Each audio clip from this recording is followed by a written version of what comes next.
Hello and welcome. You're watching Cairn, India's amazing champions of energy. Today, one of India's big worries is energy security. Energy is vital for growth. Energy is vital for inclusive growth. Energy is vital for you and me in our everyday life. So, what are the challenges faced by India's oil and gas sector? What is the solution that works best for India? Over the next 30 minutes, you're going to be hearing the answers from India's Gen Next. They're young, they're bold, they're imaginative, and they're all contenders for Cairn India's amazing champions of energy. Bring us the open command. Please confirm opening. The world runs on oil. From the richest nations to the not so rich.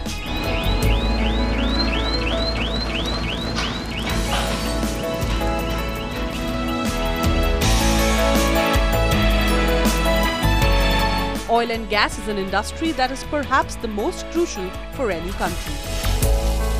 I think the energy needs are very fundamental, very basic.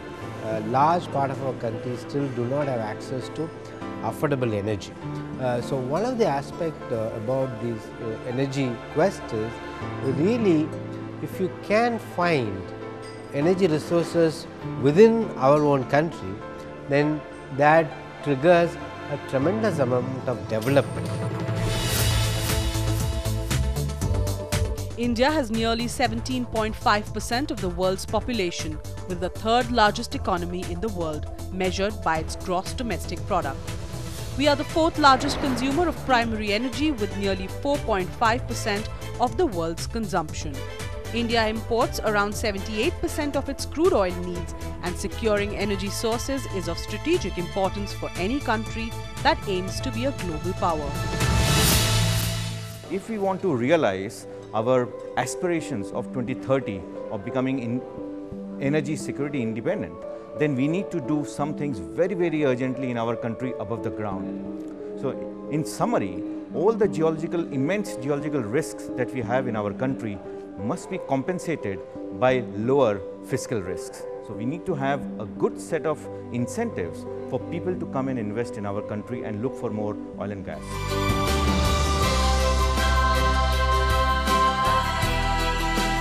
The need of the hour is to infuse fresh ideas and engage young talent. We have to come up with solutions which are practically implementable. The mechanism should be changed.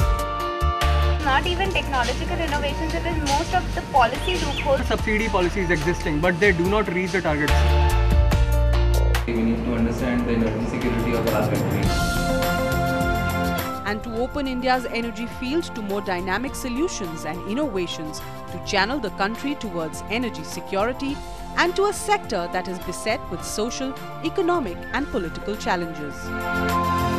More younger mind, more brighter mind need to work in this sector, driven by the fact it has such a truly transformation potential. The need for a fresh approach to India's energy Swaraj motivated Cairn India to launch a nationwide hunt for ideas. 21 premier engineering and management campuses reaching 10,000 students, 1,100 registrations, 670 submissions. One question: oil subsidies, are we stealing from future generations? The answers that were put forth belied the fact that some of these students had no exposure to the energy sector before. the subsidies that are being given, so they are not a long-term solution to India's energy problems. And when they were also introduced years back, they were meant to be a very short-term solution, but they were never, redone because of the political scenario or because of populist measures. And that is where I believe that now the time has come when you need to take back the subsidies, and you need to, give the relevant subsidies to the relevant people. I mean, wars have been fought over oil. So naturally the solutions that you propose have far-reaching implications. India's energy sector is continuously grappling with 3 or 4 issues like geopolitical issues, insufficient raw material supply, incessant demand and high population growth. So in respect of all these 4 factors, the concern for energy sector has to be addressed at the earliest. We also asked these students what they thought of Cairn India's campus initiative and just what makes it so different. Cairn India's Amazing Champions of Energy is a very good platform for the youth like us to present our views and ideas on the current energy sector in India. Actually, this specifically was a very challenging competition because here we got to try and learn about existing practical situation, the energy subsidy which has been in talks for a long time, and this is a very debatable topic. Just to learn about the oil and gas sector in detail, I think Cairn India and ACE offered us a brilliant opportunity to do that.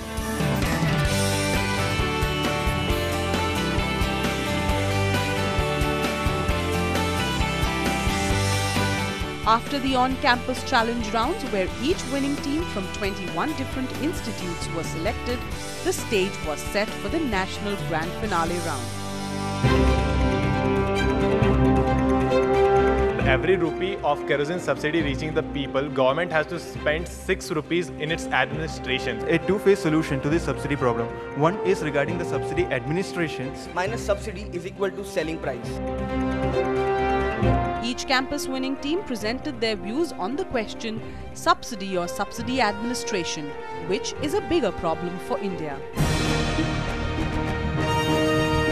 Any specific suggestions you have to make this political change more easier to manage? In the long run, in a phased manner, we propose to remove the subsidy of diesel. And were judged on their innovative ideas, implementable solutions and incisive understanding of the challenge.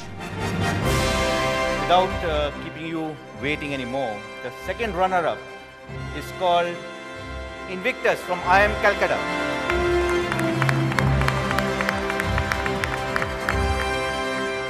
The team name is Saga, MNIT Jaipur. The clarity of thoughts and the novelty of ideas indeed made the decision of choosing the 3 top teams a difficult one. The Amazing Champion of Energy Season 2, very aptly named the A-Team, ISB Mohali.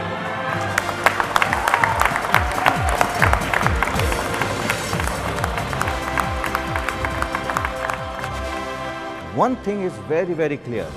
The amount of clarity that each team had about the concepts that they presented was absolutely overwhelming. While the grand finale was about finding the teams that had the most innovative solutions to India's oil and gas sector, what was unmistakable was the imprint that this challenge left in the minds of all the participants. And this is really the vision with which the Amazing Champions of Energy was conceived. I'm glad that Cairn India has provided this platform to the premier institutions of India. But the real interest that we have is for the betterment and furtherment of oil and gas industry in the nation, in our nation. And that is required very, very urgently and very, very fast. Subsidies, under recoveries are plaguing the industry, causing some issues with upstream companies like Cairn India. And I mean, that's part of the reason why I've taken this competition, and I hope I could make some recommendations which could help make a difference. The future managers, the future B school graduates are being exposed to the oil and gas sector, which is one of the greatest things, because India is a country which is striving to achieve energy security. All the political parties wants the energy security to be attained. My experience was truly enriching and a fantastic experience overall, not just with solving the case, proposing solutions to problems which are of national interest. So what were the winning ideas? Which were the teams that were crowned Cairn India's amazing champions of energy? You'll have the answers right after this commercial break. Biggest challenge facing the Indian energy sector is lack of availability of microfinance for some of the clean tech startups. How crucial is the subsidy problem in our country? the lack of energy self-sufficiency. You get to do a little bit more for your country.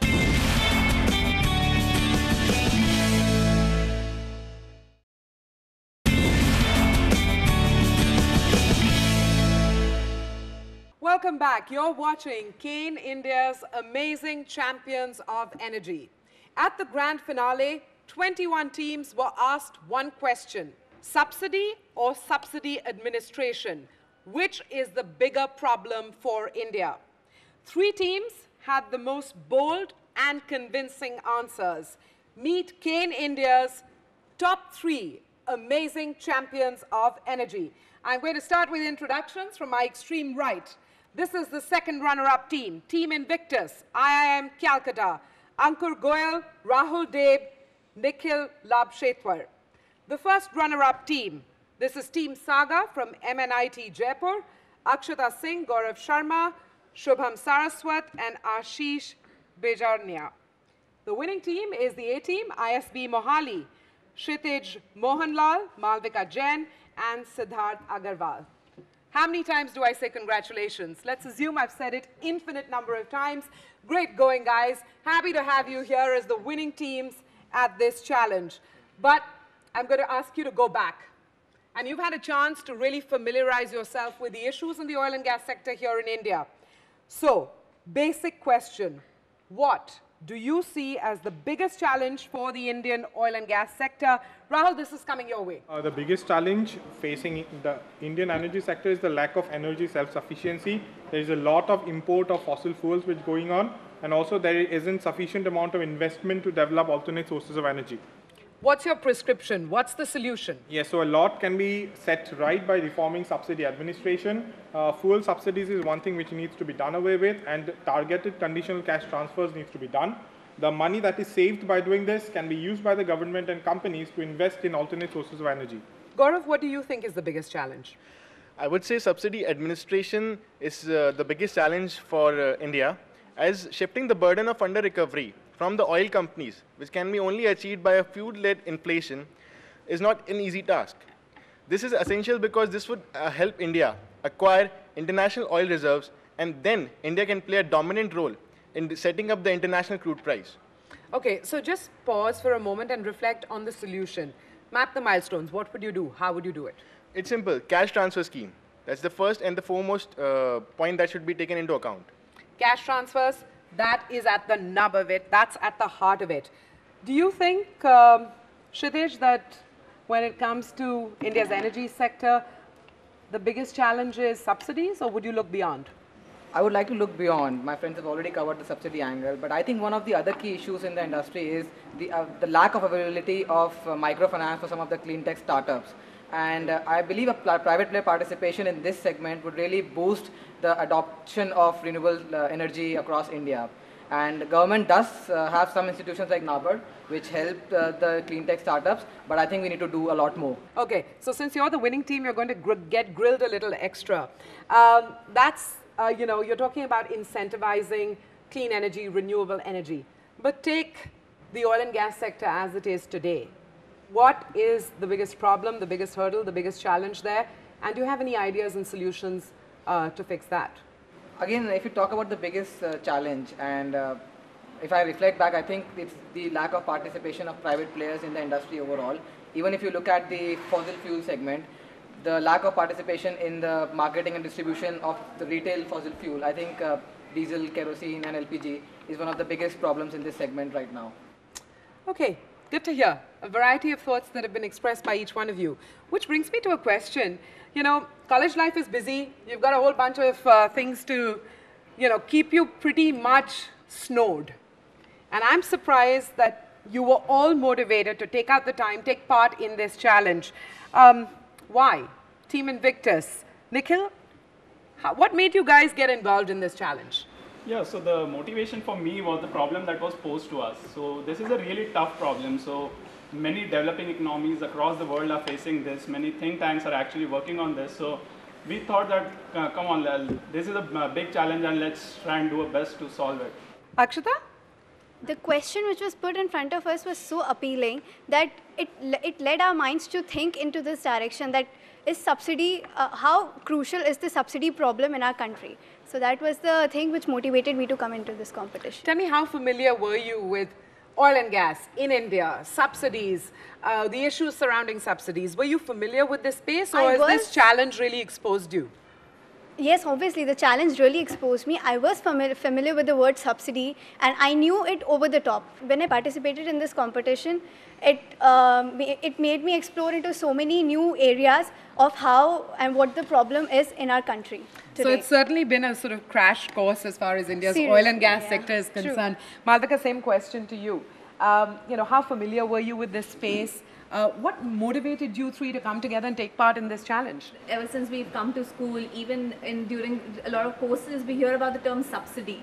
But just the fact that, you know, you get to do a little bit more for your country and just understand how you can help your country, that's what really motivated us. So that, you understand the sector much better now, I'm assuming. Yeah. Fair to say that? Safe to say that? Okay, so what's that? This is a tricky one. What's that one thing that you had no idea about, which you've discovered about oil and gas in India in the course of this challenge? Does something stand out? I was always familiar with the subsidy side, but I did not know the quantity of that and even the difference between subsidies and under recoveries. One part of the challenge question was, do the subsidies benefit those for whom they are intended? Walking away from this experience, how would you answer that question? I would say subsidies are designed for the poor, and a lot of times they do reach them. But the problem is that during the way they get pilfered, there's a lot of corruption along the way, and the subsidies on the way get, I mean, they lose the path. Okay, so the dilution impact is a worry area. Yeah, that's the intentions may be right, but along the way, the dilution is what has asked you to, you know, what has forced you to look at this space and look at different ways of tackling the issue. All challenges, all competitions, all of them have highs and lows. And try and be as honest as you can here. When I say honest, because I want you to talk about the lows. At any stage, Ankur, did you feel, I don't know if we can do this. How do we differentiate our solution from all of the other 20 teams? We came up with a 3x3 matrix that proposed the way in which the entire subsidy should be implemented. The subsidy reform should be implemented. So there were various aspects to it. There were parameters to consider, like the communication strategy and the effect of each of the communication strategy. So the entire model, the 3x3 matrix which we represented, I think that was exclusive to us. Well, you've certainly got me convinced. Gaurav, again, your team, your performance, when you came up with your ideas, and then you listened to what everybody else had to say on the same subject, was there a low moment? Yeah, sometimes there were. Okay. Shubham, for you, what was the most exciting part of this whole journey? The most exciting part was to hear the name of our team for first runner-up position and the crowd cheering for us. That was the most exciting part, because we are competing with the best brains of the India. Well, I'm glad to hear that. Reflect on what's made your team stand apart. You know, the jury made their choice, but what do you think made you stand apart? I think we kept things simple, and we paid attention to the judging criteria that we had. And there was a lot of importance on keeping your thought structured and making sure the thought process was evident in the presentation that we did. So I think that was something that differentiated us from the others. We kept things simple, we explained the problem well, and it all flowed well. You know, I'm going to ask you to really think about what has been the greatest learning for you in this challenge. And I think I'd like each of the team members to answer, starting with Team Invictus. I mean, what's that one takeaway? Whether it's about the health of our economy, whether it's about the state of India's energy sector, or whether it's about your own professional growth and prospects. One thing which I personally learned is how basically various top management schools approach a real-time problem. This subsidy problem has been hindering India's growth from last 20 to 25 years. Politicians, government is willing to reform that, but there has been no substantial method to do it. I think what I learned is you might have a great plan in place, but if you do not execute it well, it's akin to having no plan. Nikhil? Yeah, well, for me, the key learning would be learning about the key insights, knowing the key insights about the energy sector we got after hearing Mr. Ilango, the CEO of Cairn India. So it was really insightful to know about what are the major problems and how big are the problems, and how we as management students, we can contribute to our country by contributing to this industry. Akshita. The most memorable moment was when our team's name was announced as a runners-up team. And we were just thinking that, you know, let the Saga name be there, and it just came. So that was the most memorable. And what learning have you taken away from this experience? The learning which I've taken away is the issue of subsidy in itself is very crucial. It's a very crucial topic today. And the people, whatever is to be done, whatever steps are to be taken, the general public should be aware of it. Gaurav, the biggest learning for you? Well, I would say it would be regarding subsidies only. What needs to be known is simple. It's just a matter of statesmanship and policy. You say that lightly, just a matter of statesmanship, huh? But, you know, the learning for you, Shubham, could be a personal learning as well. Yeah, I would say that the biggest learning for me was that don't listen to the crowd. They will pull you down. Just gel up with your team and go for it. And you can do it. What about you, Ashish? My learning was that when you are dealing with such a crucial situations, the more in the depth you go, and the number of variables which comes out increased, and if you capture one variable like subsidy, fuel prices, international prices, inflation, then you left out the other variables. So you have to optimize all this. Okay. In some way or the other, I've asked you this question, but I'm going to ask you to marshal your thoughts once again. The biggest learning for you? Oh, I think for me it was tremendous self-confidence. Madhika? For me, I think it's the entire experience and the amount of research and teamwork that went into this. I think that's something I'll definitely take away. Siddharth? Mine was more about networking, reaching out to everyone you know. It's really fascinating how every single interaction always throws up such varied points of view, such varied takeaways and learnings. What can I say? Congratulations. Thank you. These are Cairn India's amazing champions of energy. Hope you've enjoyed this journey as much as we have. Thanks for watching.